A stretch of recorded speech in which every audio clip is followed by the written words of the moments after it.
Nous allons vous présenter tout de suite notre projet Cajou. Donc Cajou, c'est une application mobile qui permet de scanner des produits alimentaires afin de savoir immédiatement s'ils contiennent un ou plusieurs aliments que les utilisateurs ne veulent pas ou ne peuvent pas consommer pour cause d'allergie, d'intolérance ou simplement par choix, comme c'est le cas par exemple des personnes végétariennes. Mais c'est aussi une application qui accompagne les personnes réalisant une transition alimentaire, soit à travers des recettes, mais également à travers des conseils nutritionnels. Il faut savoir qu'en seulement 5 ans, le nombre de personnes ayant des allergies alimentaires a doublé en France. Et en plus de ça, de plus en plus de personnes choisissent d'adopter un régime alimentaire différent, soit pour préserver leur santé, ou alors pour des préoccupations environnementales. Et tout ça, ça constitue une véritable opportunité pour nous. Comme l'ensemble des applications de scan de produits, Cajou sera disponible gratuitement en téléchargement sur l'App Store et le Play Store. Sa première vocation, c'est de faciliter les courses en magasin des utilisateurs grâce à la fonctionnalité de scan de code barre qui les informe immédiatement si le produit est adapté à leur alimentation d'après le profil qu'ils ont renseigné au préalable. En complément du scan, les utilisateurs qui souscrivent à l'option payante ont accès à un accompagnement pour les aider dans leur transition alimentaire vers un nouveau régime, qu'il s'agisse d'un régime végétarien, vegan ou bien sans gluten, sans lactose. Cet accompagnement se traduit par un accès à des recettes adaptées qui sont proposées par nos partenaires spécialisés comme le magazine Slowly Veggie ou la blogueuse culinaire vegan Anaïs da Silva. Ils ont aussi droit à des conseils nutritionnels de professionnels pour vraiment avancer par étapes dans cette transition alimentaire. Cajou intègre également une notion de gaming avec un système de points qui sont transformables en codes promotionnels dans nos boutiques partenaires, parmi lesquels on retrouve Coro ou bien Bio C'est Bon. Les points sont obtenus de différentes façons, par exemple à partir d'un certain nombre de scans de produits effectués, ou bien en répondant correctement à des questions sur l'alimentation, ou même en choisissant de regarder une publicité. Les utilisateurs de Cajou, ce sont des personnes qui utilisent régulièrement leur smartphone et qui ont elles-mêmes ou des membres de leur foyer soit des allergies alimentaires, soit un régime alimentaire spécifique, donc comme je le disais, végétal ou bien sans lactose, qu'elles en soient au début de leur transition ou à un stade un peu plus avancé. Il ressort de l'étude qualitative réalisée auprès de 12 personnes que le cœur de cible de Cajou a entre 20 et 35 ans et que ce sont des personnes qui sont sensibles à une application soignée mais aussi à tout un aspect gaming. C'est ce qui nous a poussé donc à intégrer le système de points et de codes promotionnels sur Cajou. L'étude a également fait ressortir une certaine méfiance des personnes allergiques qui ont besoin d'être rassurées quant à la fiabilité de l'information qui leur est transmise. C'est pourquoi Cajou a mis en place 2 systèmes d'alerte. Le premier, il indique aux utilisateurs si un produit qu'ils ont déjà scanné change de composition. Et la deuxième alerte informe les utilisateurs de réactions allergiques que d'autres utilisateurs ont eues après avoir consommé un produit qui avait seulement des traces d'allergènes, traces qui normalement ne provoquent pas de réaction. S'agissant maintenant de la concurrence de Cajou, il existe encore assez peu d'applications qui prennent en compte le profil alimentaire des utilisateurs. Les 2 principales, ce sont Qualito et Scanit. Et on peut déjà remarquer qu'elles n'ont pas été mises à jour depuis l'été 2018, ce qui nous laisse à penser qu'elles sont laissées à l'abandon. Malgré tout, elles restent quand même un peu téléchargées parce que ce type d'application correspond vraiment à un besoin actuel qu'on a aussi pu relever dans notre étude qualitative, puisque de plus en plus de personnes deviennent allergiques ou choisissent un nouveau régime. Ce sont des applications que nous avons bien sûr téléchargées et testées pour voir vraiment comment elles fonctionnaient. On a pu constater qu'elles ne faisaient que du scan. Cajou vient donc se démarquer de ces applications en apportant tout un aspect d'accompagnement pour les transitions alimentaires, mais aussi avec tout l'aspect gaming qui au final est assez innovant dans toutes les applications de scan de produits. C'est quelque chose qu'on retrouve assez rarement.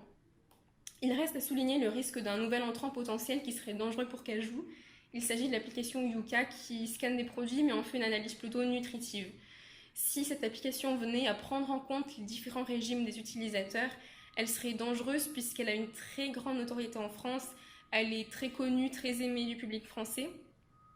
Le point fort de Cajou réside quand même toujours dans son accompagnement et le côté gaming qu'on ne retrouve pas encore chez Yuka. Alors pour le lancement de Cajou qui aura lieu en septembre 2019, nous procéderons en 3 étapes. La première, c'est la conception, c'est l'étape à laquelle nous sommes rendus actuellement et elle durera 4 mois. Donc l'application sera codée dans le coworking L'Odyssée qui est situé près de la gare à Bordeaux. Elle sera codée par 2 développeurs, un développeur iOS et un développeur Android, qui sont d'ailleurs des partenaires indispensables, si bien qu'on les a intégrés en tant qu'associés minoritaires dans notre SAS, pour éviter tout risque dans le cas où ils décideraient de partir subitement avec le code par exemple. Donc ceux-ci coderont l'application et y intégreront la base de données Open Food Facts, qui est un des piliers de l'application puisqu'elle recense l'ensemble des compositions de produits présents en supermarché, hypermarché, même petites supérettes bio. Et c'est ça qui permettra à nos utilisateurs, lors du scan, de savoir si le produit scanné convient à leur alimentation ou non. Donc lors de cette étape, nous devrons respecter certaines conventions et notamment lors de l'intégration du système de paiement, puisque les données bancaires de nos utilisateurs devront évidemment être sécurisées. La deuxième étape, c'est l'exploitation, puisque une fois l'application créée, elle devrait être stockée. Et nous avons choisi comme partenaire de stockage un serveur OVH, qui est un serveur dédié, qui est bien plus sécurisé en cas de panne de serveur. Et ça aussi, c'est très important depuis la loi RGPD de 2018, qui a vraiment replacé les données des utilisateurs au centre de l'attention. Donc l'étape d'exploitation, elle comprend également des bêta-tests. Nous allons tester l'application ainsi qu'un panel de personnes totalement extérieures au projet afin de résoudre tous les bugs qui pourraient subsister avant enfin d'atteindre la troisième étape qui est la distribution, puisque l'application sera distribuée sur l'App Store et le Play Store, qui sont des partenaires par lesquels nous sommes contraints de passer. Et d'ailleurs, nous devons respecter certaines conventions, notamment le fait que nous devons payer pour être distribués dans leur boutique. Ceux-ci, ils prennent également 15% de commission sur toutes nos ventes et nous imposent un design particulier à respecter, et surtout Apple qui est vraiment très pointilleux concernant le design. On a des tailles de boutons, d'images à respecter. Ce sont quand même des contraintes pour nous.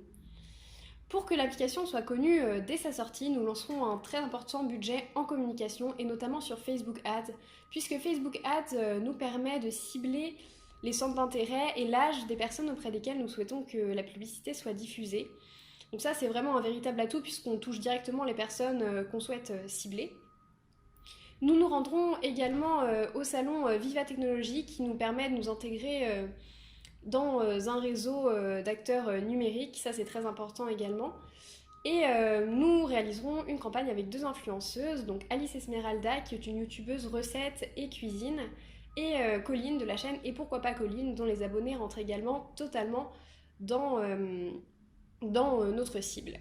Les utilisateurs pourront donc télécharger l'application et nous faire des retours sur le SAV qui sera d'ailleurs effectué sur le logiciel Zendesk. Et ça permettra donc d'améliorer l'application tout le temps pour répondre au mieux aux besoins de nos utilisateurs.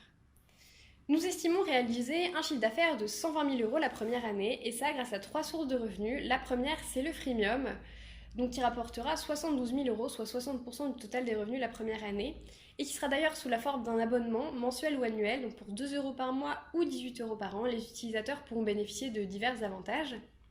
La deuxième source de revenus, c'est la publicité, qui rapportera 36 000 €, soit 30% du total des revenus, et elle apparaîtra sous forme de bannière ou de pop-up dans l'application. Et enfin, la dernière source de revenus, ce sont les paiements des partenaires. Donc pour 99 € par mois, les partenaires pourront publier des codes promotionnels sur notre application.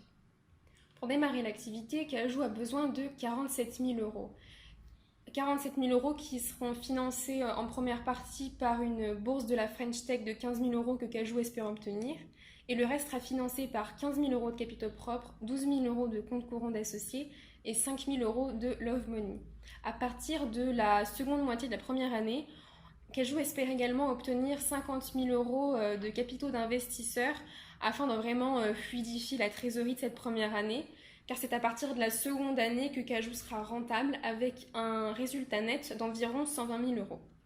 Il faut savoir que les revenus de Cajoo sont entièrement liés au nombre de téléchargements. Plus l'application est téléchargée, plus le trafic est important et donc plus les utilisateurs sont confrontés à la publicité, plus ils prennent d'abonnements et plus ils se rendent dans les boutiques de nos partenaires. C'est ce qui permet à l'application de se rémunérer et donc d'investir dans la communication, la publicité, ce qui va générer plus de téléchargements. Mais c'est aussi cela qui va contribuer à vraiment renforcer la notoriété de Cajoo, notoriété qui elle-même joue sur le nombre de téléchargements. Le tout forme donc un cercle vertueux qu'il faut entretenir pour que Cajoo soit rentable et même plus encore.